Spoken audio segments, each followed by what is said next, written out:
Oppenheimer presenta. Llega a usted por cortesía de...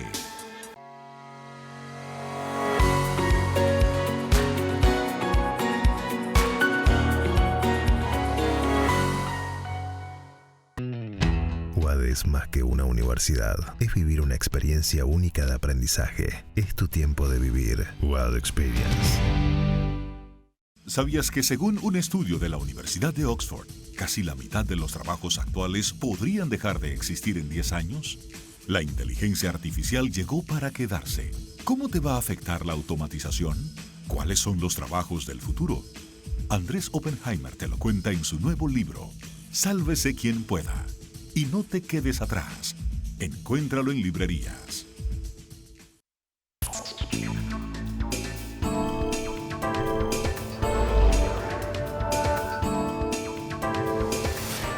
Hola, ¿qué tal? Soy Andrés Oppenheimer. Gracias por estar con nosotros. Hoy vamos a empezar el programa con el tema en boca de todos, por lo menos en Estados Unidos. Los cargos federales contra el expresidente y precandidato presidencial Donald Trump y su impacto político en las campañas para las elecciones del año que viene.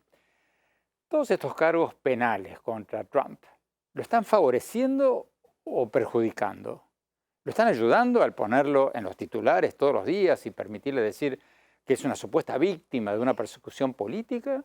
¿O por el contrario, la gente se va a cansar de un aspirante presidencial al que constantemente le llueven nuevas acusaciones de todo tipo, algunas de ellas sustanciadas en grabaciones y videos?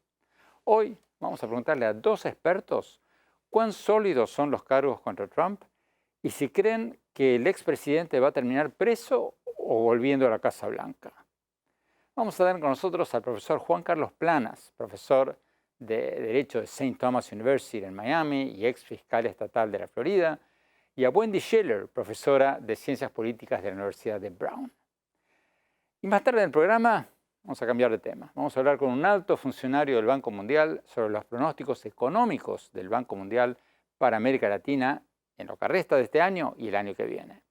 Le vamos a preguntar si se vienen tiempos mejores o peores para la región y cómo les va a ir a México, Argentina, Colombia, a varios países en particular. Bueno, empecemos con las acusaciones federales contra Donald Trump. Trump tuvo que entregarse ante un tribunal federal en Miami el 13 de junio para ser fichado y procesado después de que un fiscal federal lo acusó de 37 cargos que alegan que ocultó documentos secretos, le mintió al FBI y obstruyó la justicia. En la corte, Trump se declaró inocente, fue dejado en libertad porque el juez consideró que no había un riesgo de que se fugara. Pero el proceso recién empieza. Vamos con el profesor y ex fiscal estatal Juan Carlos Planas. Profesor, gracias por estar con nosotros. Muchas gracias, Andrés. Profesor, bueno, ya sabemos lo que dijeron los fiscales, ya sabemos lo que dice Trump, que es víctima de una persecución política, de una cacería de brujas. ¿Cuán sólidos son los cargos federales contra Trump? ¿Cuánta sustancia hay ahí? Mira, el propio Procurador General de los Estados Unidos de Donald Trump, Bill Barr, lo dijo la semana pasada, que estos cargos son serios. Esto es él, tú sabes, rechazando las oportunidades de devolver documentos sensitivos, clasificados de los Estados Unidos. ¿Pero serios por graves o serios porque hay sustancia, porque hay evidencias? Por las dos cosas. Número uno, grave. Él teóricamente pudiera haber puesto los Estados Unidos en peligro. Muchos de estos documentos que él tenían información sobre la capacidad de otras naciones a hacer ataques planeados por los Estados Unidos contra otras naciones que nunca se hicieron, pero esto pudiera haber, si cae en las manos de nuestros enemigos, pudiera haber puesto a los Estados Unidos en peligro. ¿Y en cuanto a la solidez de las evidencias?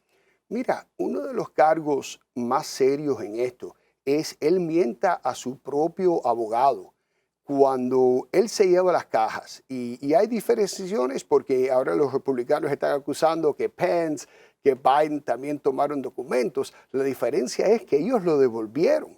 Cuando Trump se lleva estos documentos, ni era el Departamento de Justicia, era los National Archives que lo llaman. La Oficina de Archivos Nacionales. Sí, y le dicen, mira, usted se ha llevado estos documentos, por favor, devuelve los documentos. ¿Qué dice? Dice, no, no tenemos los documentos. Entonces llama después el Departamento de Justicia. Él pone a su abogado, Corcoran, le dice a su abogado, investiga esto. Entonces él le dice a su asistente, a Walt Natua, esconde estos documentos de nuestro abogado para que el abogado vaya, busque y le diga al Departamento de Justicia, no los tenemos. Ahora, ¿todo eso son cosas que dicen terceros o hay videos, fotos, grabaciones? Hay videos, hay grabaciones de Trump mismo adentro de Mar-a-Lago diciéndole a alguien, estos documentos pudieran ser peligrosos si alguien los ve. Yo no tengo el poder ahora ya mismo de sacrificarlo y lo pudiera haber hecho antes. Entonces, corrígeme si me equivoco. Entonces, lo que usted está diciendo es que las acusaciones, la gravedad de todo esto, no es que se llevó los documentos a casa, no, como hizo Pence y como hizo Biden, sino que le mintió a la justicia. Ese es el tema. Sí, pero es que ni estamos hablando en la primera pregunta, no estamos hablando de la segunda. El gobierno le preguntó 3 veces, le pidió 3 veces diferentes que los devolviera y él mintió hasta que tuvieron que entrar el FBI a Mar-a-Lago. Como abogado, como especialista en esos temas, ¿cuál puede ser la defensa que va a presentar el equipo, que podría presentar el equipo de defensa de Trump?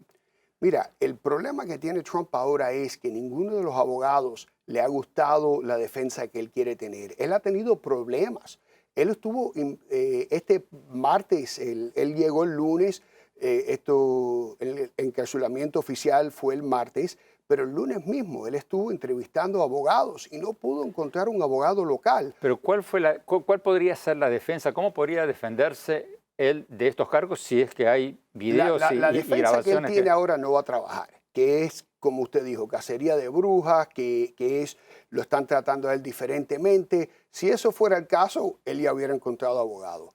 La defensa pudiera ser que él no entendía lo que el gobierno le estaba diciendo, que no hubo la intención, que él trató de devolverlo, pero él no entendía que él tenía que devolver estas cajas. Esa es la única defensa que él tiene. Pero que no hay una grabación. El requisito mental para cometer el crimen. ¿Pero leí mal o hay una grabación donde él habría dicho que no podía tener estos documentos? Él lo dijo en la grabación. Ahora, si la defensa va a tratar de presentar una moción para quitar 2 cosas. Número 1, las grabaciones que hubieron. O sea, podrían eliminarlas como pruebas. Pudieran eliminarlo. También las conversaciones que él tuvo con su abogado. Ellos van a tratar de darle argumento que eso es protegido porque es lo que se llama attorney-client privilege, el privilegio en cual un acusado habla con su abogado. El secreto profesional. Exactamente. El gobierno está diciendo que él rompió ese privilegio y por eso es que esa evidencia se puede hacer. Ellos también van a tratar de botar toda la evidencia que se colectó cuando ellos entraron a Mar-a-Lago y van a decir que la evidencia... Mar-a-Lago siendo la residencia La oficial. residencia de él. Uno tiene protección en la ley sobre su residencia y si el gobierno entra con una demanda que no es adecuada, que no está basada en ley, se puede votar esa evidencia y ninguna evidencia que viene de algo que no se debió haber conseguido. Eso se llama fruit of the poisonous tree. La fruta sí, la fruta de un árbol que es venenosa es un tema de ley que se dice que si el árbol mismo, como se colectó la evidencia, no fue legal, ninguna de la evidencia que viene de ese tipo de árbol se puede usar. Profesor, ¿cuánto puede durar este juicio? Porque acá hay un tema político. Vamos a tener elecciones primarias del Partido Republicano principios del año que viene. Las elecciones presidenciales en las que Trump es un candidato o el principal candidato ahora de su partido, fines del año que viene. ¿Este juicio va a terminar antes de todo esto o después? Mira, es difícil en cualquier otro juicio criminal de ir a juicio si el acusado no quiere. El acusado tiene derecho por la Constitución de tener un juicio rápido, pero ese derecho no le va al Estado. Ese derecho solamente es al acusado. El acusado, si quiere, puede tener un juicio rápido. En este caso, un acusado va a querer tener todo el tiempo para prepararse. Donald Trump va a decir, tengo campaña y por eso no tengo el tiempo para prepararme. El juez pudiera decir, no, eso no es razón suficiente, pero para colectar evidencia, para hablar con testigos, sí le van a dar esa oportunidad a Trump. Tenemos que ir a un corte, quédese con nosotros, profesor. Cuando volvamos, vamos a analizar el impacto político de este encauzamiento federal contra Donald Trump. Todo esto, esa es la pregunta, ¿lo está ayudando o perjudicando? No se vayan, ya volvemos.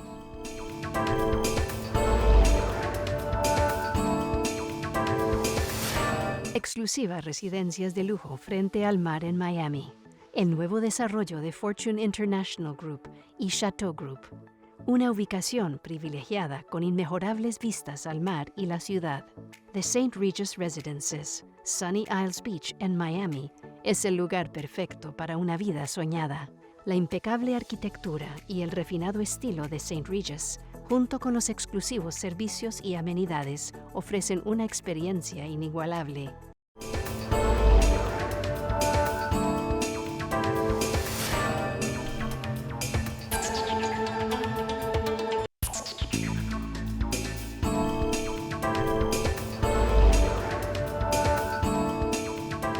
Gracias por seguir con nosotros. Estamos hablando sobre los cargos federales contra el expresidente y precandidato presidencial Donald Trump y su posible impacto político en la campaña para las elecciones del año que viene.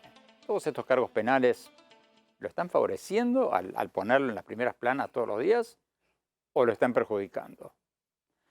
Tenemos con nosotros a Wendy Schiller, profesora de Ciencias Políticas de la Universidad de Brown. Profesora Schiller, gracias por estar con nosotros. Profesora, ¿no se está beneficiando políticamente el expresidente Trump de todos estos cargos federales, toda esta atención? Y además, muchas encuestas muestran que desde abril, cuando se presentaron cargos penales contra Trump en Nueva York, su popularidad entre los votantes republicanos de su partido no ha hecho más que crecer. Entonces, ¿no se está beneficiando él de todo esto? Sí, a corto plazo. El expresidente Trump se está beneficiando de estos juicios, está recaudando dinero y está recibiendo mucha atención de la prensa. Entonces, a corto plazo sí se está beneficiando. Pero a largo plazo es lo que le tiene que preocupar si quiere ganar la nominación. La votación no comenzará hasta el próximo enero o febrero del 2024 y aún pueden pasar muchas cosas. Los votantes pueden cansarse de los juicios constantes y ver el nombre del presidente como un criminal. Entonces, el problema para él es mantener el impulso para ser reelegido nuevamente como presidente de los Estados Unidos cuando constantemente se presenta ante un juez para ser juzgado. Pero hasta ahora sus rivales, aspirantes presidenciales republicanos, en realidad no están usando nada de esto en su contra. Sus rivales republicanos no tienen la oportunidad en este momento de usar cargos contra el presidente Trump, porque todos los medios de comunicación del mundo están enfocados en Donald Trump. No tienen la oportunidad de llamar la atención, pero si los donantes muy ricos que solían apoyar a Donald Trump ahora brindan fondos a estos candidatos para que lleguen a su base de votantes con anuncios digitales, anuncios de televisión, apariciones en campaña durante los próximos meses, y poder decir, soy una mejor alternativa a un hombre que parece enfrentar cargos criminales cada 2 meses, entonces creo que para cuando los votantes emitan sus votos en las primarias, esos otros candidatos pueden tener la oportunidad de erosionar la base del presidente Trump.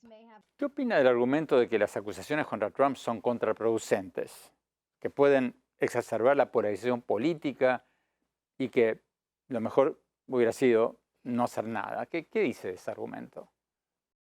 Rechazo el argumento de que alguien está por encima de la ley en los Estados Unidos. Otros países del mundo no solo arrestaron, acusaron, sino que también enjuiciaron y condenaron a ex jefes de estados por infringir la ley cuando estaban en el poder. Y si Estados Unidos no mantiene su estándar de seguir el Estado de Derecho, entonces la democracia falla.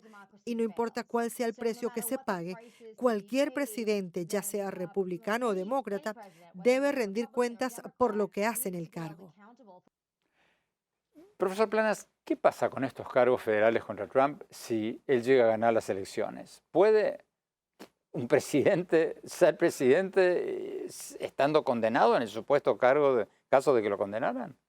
Mira, hay leyes en diferentes estados que no dejan a alguien aparecer en la boleta si son convictos federales, pero eso son leyes estatales, no ley federal. No hay ley federal que lo puede prohibir. No hay precedente. No, y mira, Eugene V. Debs, que se postuló bajo el Partido Socialista contra Franklin Delano Roosevelt, había sido convicto y él se postuló para presidente. Ahora todo el mundo sabía que Debs no tenía ninguna oportunidad de ganar y no fue nada catastrófico en esa elección, pero sí hay precedente de alguien condenado que ha sido candidato a la presidencia. Pero teóricamente, ¿podría un presidente condenado gobernar desde la prisión? Mira, Donald Trump ha roto todas las normas de todos los políticos americanos que han habido. Que él trate de postularse, quién sabe. Yo creo que lo que está pasando ahora lo beneficia en la primaria republicana, porque la base de él se ha solidificado y él probablemente ahora va a coger la nominación. Estos cargos probablemente lo dañan en una elección general. Vamos a ser sinceros, aunque él gana la presidencia en el 2016, él pierde el voto popular nacionalmente. Perdió en el pasado, sí. Y en el 2016 sí. Pero él gana por muy poquito en Wisconsin, Michigan. Él pierde el voto popular en el 2020 por más todavía y pierde en varios otros estados que había ganado antes.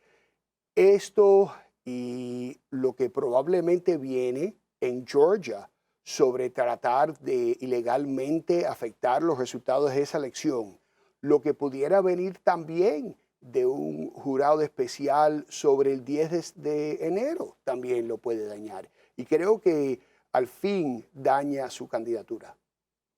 Profesor Planas, muchísimas gracias. Profesor Schiller, muchísimas gracias. Tenemos que ir a un corte. Cuando hablamos, cambiamos de tema, vamos a hablar sobre los pronósticos económicos para América Latina que acaba de sacar el Banco Mundial. Y más tarde, mi opinión sobre todo este tema de Donald Trump. No se vayan, ya volvemos.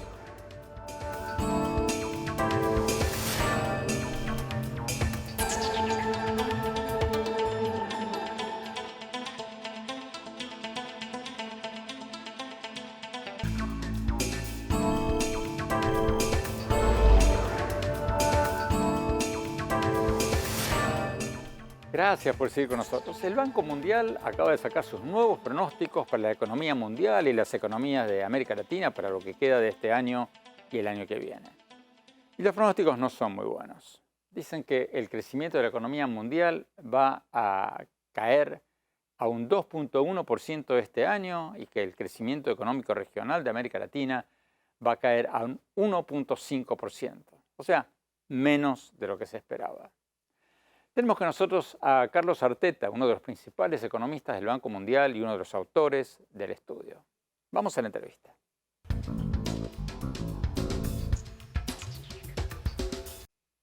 Carlos Arteta, muchas gracias por estar con nosotros. El pronóstico de ustedes en el Banco Mundial es bastante pesimista. ¿Qué pasó? ¿Acaso no decían ustedes y otros economistas internacionales que la economía mundial se iba a recuperar después de la pandemia? ¿Por qué no se está dando esa recuperación? Es importante entender que la economía mundial se encuentra en un estado precario luego de un número de choques negativos, como la pandemia, la guerra en Ucrania y el periodo de alta inflación.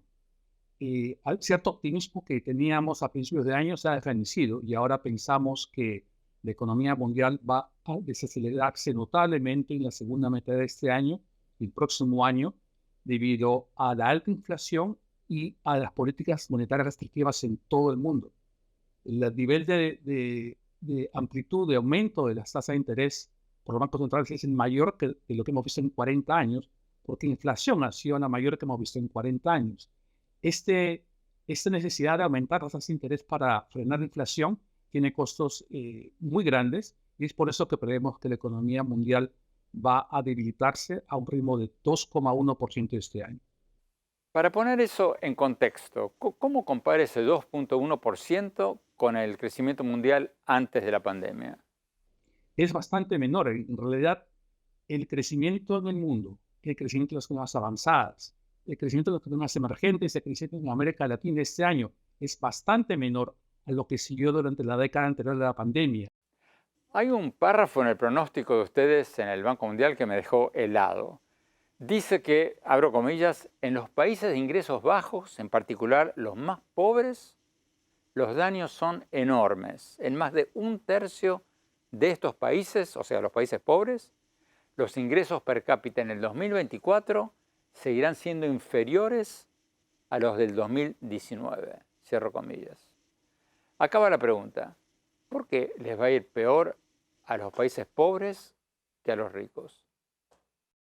Porque ellos se han visto afectados por un número de choques externos e internos, un número de eventos adversos.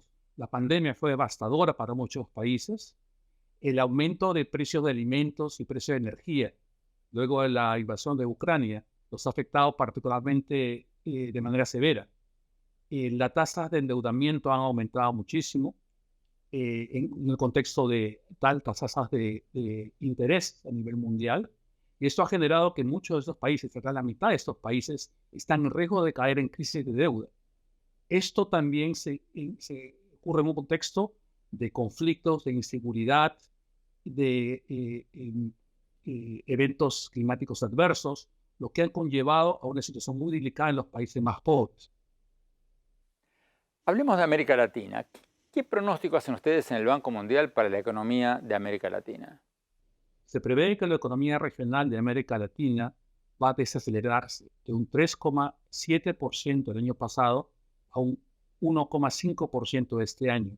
Es una desaceleración notable que se explica por mayor debilidad de los principales socios comerciales, entre ellos Estados Unidos, una recuperación en China que no está llevando a un mayor aumento de demanda por ciertas materias primas, y también a un contexto en que estas materias primas van a tener precios menores este año que el año pasado, en un contexto de altas tasas de inflación, de altas tasas de interés y de costos de aumento elevados. O sea, si no hay crecimiento en Estados Unidos y en China, los países latinoamericanos exportan menos. Efectivamente, hay una menor demanda por sus exportaciones, hay una menor demanda por materias primas, por energía, por petróleo, por productos agrícolas, por metales, y esto afecta negativamente a los países exportadores de materias primas. Tenemos que ir a un corte. Cuando volvamos, vamos a preguntarle específicamente a Carlos Arteta sobre sus pronósticos, los pronósticos del Banco Mundial para varias economías de América Latina, México, Argentina, Colombia, etc. No se vayan, ya volvemos.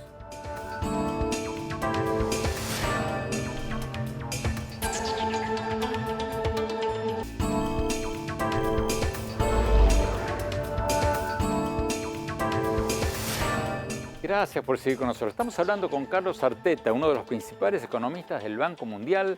Estamos preguntando sobre los pronósticos económicos para el mundo y para América Latina que acaba de publicar esa institución financiera internacional. Sigamos con la entrevista. Carlos Arteta, permíteme preguntarte sobre los pronósticos del Banco Mundial sobre algunos países en particular. Por ejemplo, ¿cuánto calculan ustedes que va a crecer la economía de México este año y el año que viene? La economía de México este año va a sufrir una desaceleración, 3% el año pasado a 2,5% este año, y eso se debe a justamente un menor crecimiento en Estados Unidos, a una política monetaria restrictiva para controlar la inflación y mayores tasas de interés. Es algo que ha sido necesario para poder controlar la inflación, pero que obviamente tiene consecuencias negativas. Y este efecto de esta política monetaria restrictiva va a seguirse sintiendo el próximo año cuando el crecimiento va a ser 1,9%. O sea, va a ser un crecimiento bajísimo. bastante bajo para los niveles históricos y bastante bajo para generar ese crecimiento suficiente para mejorar los estándares de vida de las personas. ¿Y la economía de Argentina cuánto va a crecer este año y el próximo? La economía argentina ha sufrido un choque muy fuerte, que es la sequía, que ha afectado muchísimo a la producción de soja, la producción de maíz, y que ha costado, se calcula, 3% del Producto Interno Bruto. Es por eso que la economía argentina se prevé va a contraerse en 2% este año, antes de crecer 2,3% el próximo año. Es un choque bastante fuerte, pero que esperamos sea pasajero. ¿Colombia? ¿Cómo ven a Colombia? La economía de Colombia va a sufrir también una desaceleración del 7,5% del año pasado al 1,7% este año, y en parte es porque Colombia comenzó a endurecer su política monetaria un poco más tarde que el resto, y los efectos de esto se está viendo ahora, esta recuperación se está dilatando, se está demorando, porque los efectos de esta política restrictiva recién se van a sentir este año y el próximo. ¿Centroamérica? Centroamérica está sufriendo también de una debilidad en Estados Unidos. Se prevé que la economía centroamericana va a llegar a un 3,6% de crecimiento, por un lado, pero por otro también se prevé cierta recuperación del turismo, lo cual va a favorecer esta subregión para llevar una tasa de crecimiento de 3,8% el próximo año. Por lo que vi en la tabla de pronósticos para los países latinoamericanos que ustedes publicaron, los que más van a crecer son los que empiezan con la letra P: Panamá, Paraguay y Perú. Son razones idiosincráticas. Cada país tiene desarrollos, digamos, individuales que hacen que el crecimiento sea ligeramente diferente al resto, pero lo importante que nos Andrés es que el crecimiento en general es bastante débil en América Latina. Y esto hace hincapié en las necesidades urgentes de poder generar mayor crecimiento con acciones de política económica.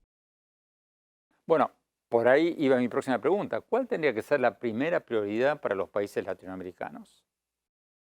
En este contexto de condiciones precarias, de fragilidad financiera a nivel mundial, de alta tasa de interés, de altos riesgos a condiciones incluso más débiles, es importantísimo mantener una política macroeconómica que busque la estabilidad. En el lado monetario es importante continuar y defender la credibilidad y la independencia de los bancos centrales. En términos de política fiscal, es necesario calibrar la política de gasto para poder dar mayor apoyo a la estabilidad fiscal, siempre y cuando también apoyando de manera muy precisa a las poblaciones más vulnerables que necesitan soporte y apoyo. Carlos Arteta, muchísimas gracias por esta entrevista. Tenemos que ir a un corte. Cuando volvamos, vamos a nuestro segmento habitual, El Innovador de la Semana. Y después, mi reflexión sobre el caso contra Donald Trump. No se vayan, ya volvemos.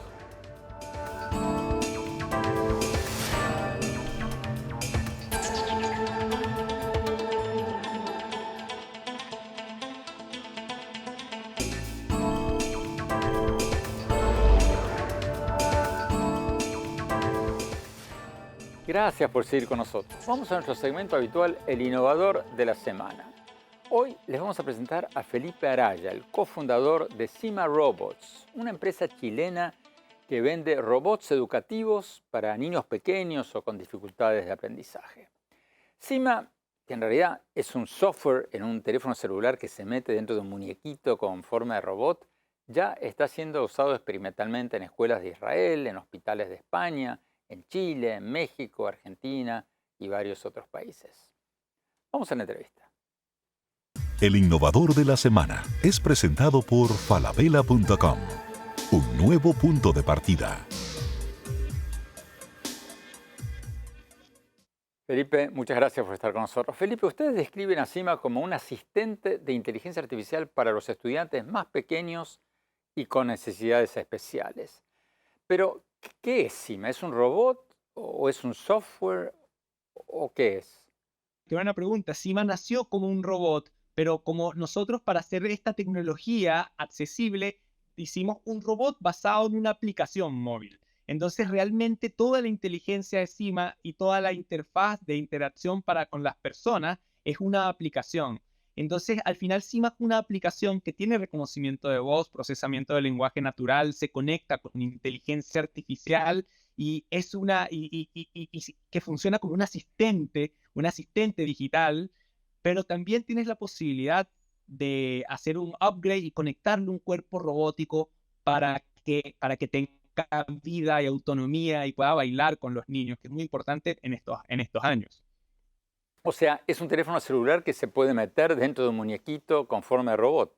Así mismo es, Andrés. Y fíjate, esto suena simple, pero es sumamente innovador y disruptivo, porque nosotros hacemos que esta tecnología que tú la podías ver en Japón, en los laboratorios o las universidades, la podamos estar utilizando en Guatemala, en Argentina, en El Salvador, en Colombia, en la Patagonia, en la Amazonía, en cualquier lugar. Entonces, y gracias a que construimos un robot, pero haciendo un asistente digital en una aplicación.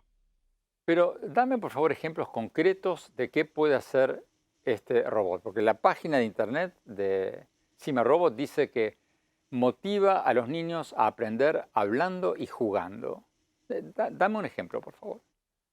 Sí, fíjate, Cima tiene una cara y tiene brazos y tiene un cuerpo que es capaz de moverse. Y nosotros las personas, cuando interactuamos con entes que son humanoides, generamos mayor empatía. Y lo que hace Cima es que es capaz de darle instrucciones a los niños y guiarlos en sus procesos de aprendizaje. Y asimismo les va dando mensajes de refuerzo positivo cuando tienen que hacer alguna tarea educativa. Entonces Cima, por ejemplo, en una clase puede invitar a los niños, les dice, ok, niños, hoy vamos a ver una clase sobre el ciclo del agua o sobre la clorofila. Lo primero que tienen que hacer, si queremos empezar la clase, es que cada uno vaya a buscar sus útiles y sus materiales de trabajo. Entonces, y le va dando instrucciones muy cortas que sirven para guiar actividades donde tú vas reforzando contenidos educativos que están trabajando los niños.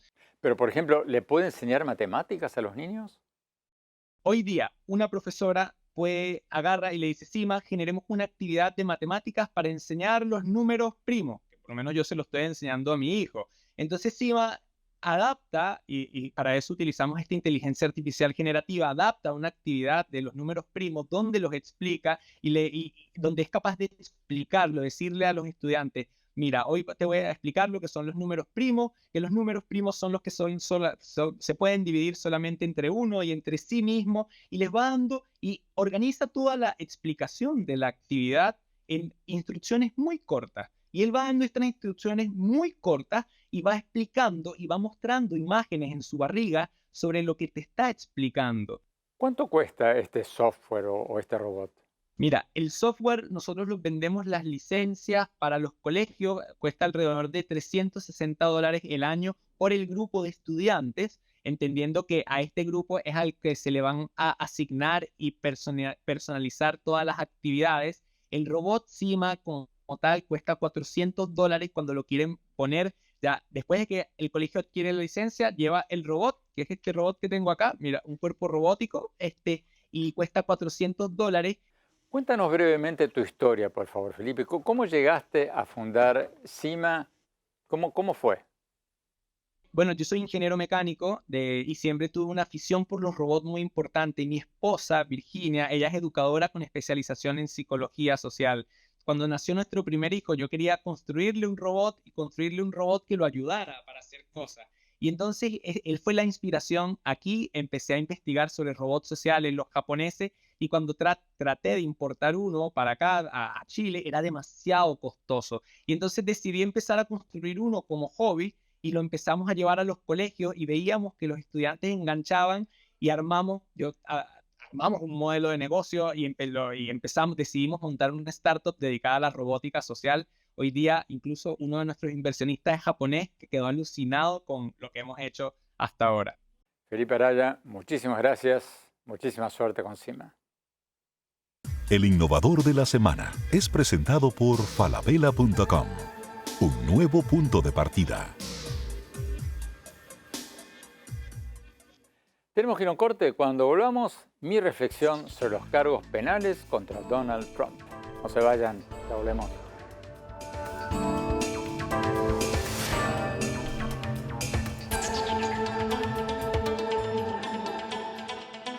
En falabella.com la calidad la dejamos en manos de expertos. Creo que hemos encontrado el Santo Grial 3.0. Aprobado, aprobado, aprobado.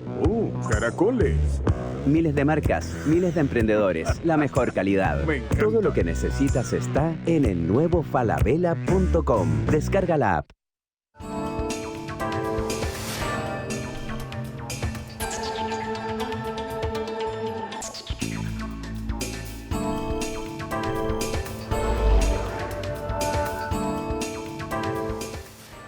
Gracias por seguir con nosotros. La gran pregunta, por lo menos en Estados Unidos, es cuál va a ser el impacto de los cargos penales federales contra el expresidente y precandidato presidencial Donald Trump de cara a las elecciones del año que viene.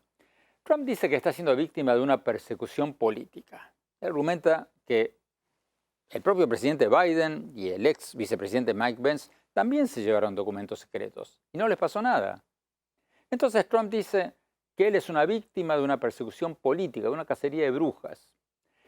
Pero esa es una falsa narrativa, porque la comparación entre lo que le pasó a él y lo que le pasó a Biden y a Pence es una falsa equivalencia.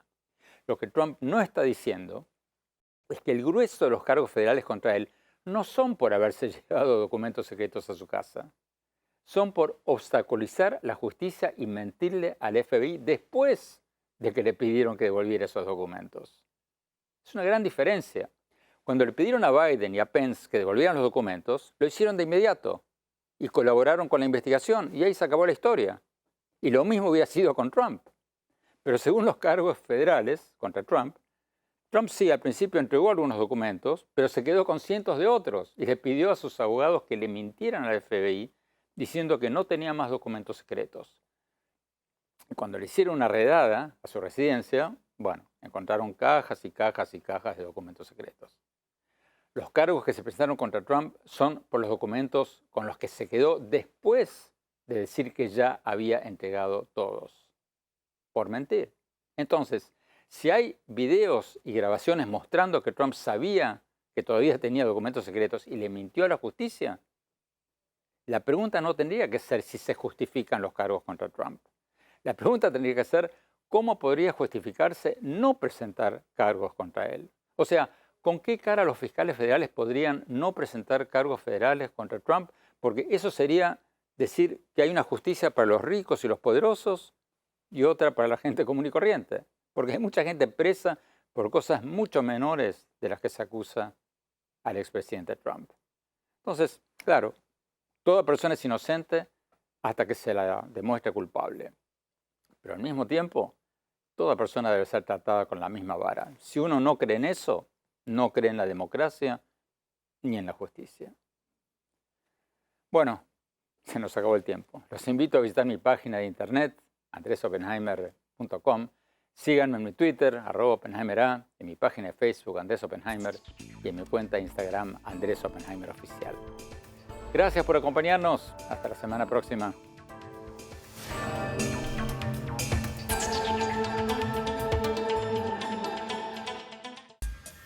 Oppenheimer presenta.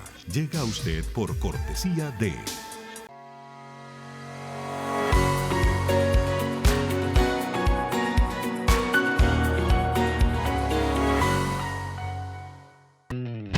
UAD es más que una universidad. Es vivir una experiencia única de aprendizaje. Es tu tiempo de vivir. UAD Experience.